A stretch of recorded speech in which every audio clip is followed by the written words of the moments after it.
ময়মনসিংহের ধোবাউড়া উপজেলার ২ নং গামারিতলা ইউনিয়নের কলসিন্দুর বাজারে পবিত্র ঈদুল আজহা সামনে রেখে কোরবানির পশুর হাটগুলোতে জমে উঠেছে বেচাকেনা।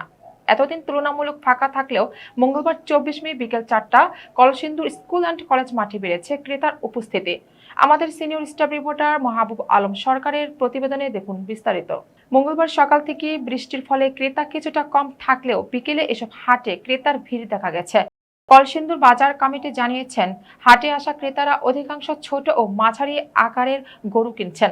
হাট ঘুরেও দেখা গেছে বড় গরুর চেয়ে মাঝারি ও ছোট গরুর দাম দরেই ব্যস্ত অধিকাংশ ক্রেতা বিক্রেতারা জানান, ২ থেকে আড়াই মণ মাংস পাওয়া যাবে এমন গরুর দাম ৮৫,০০০ থেকে ১,০০,০০০ টাকা।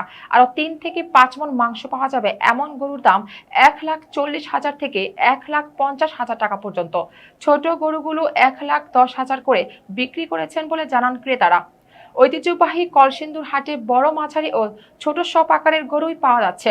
হাটের ব্যবসায়ীরা জানিয়েছেন, হাটে ১,০০,০০০ থেকে শুরু করে ২-৩ লাখ টাকা পর্যন্ত দামের গরু আছে। তবে ক্রেতাদের অধিকাংশ এখানে মাঝারি আকারের গরু কিনছেন।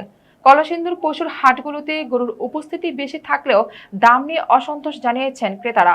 অন্যদিকে বিক্রেতাদের দাবি, গরুর খাবার, পরিচর্যা ও গোখাদ্যের ব্যয় বেড়ে যাওয়ায় এবার গরুর দামও বেড়েছে। তবে সেই দামে বিক্রি না হওয়ায় লোকসানের শঙ্কায় রয়েছেন তারা।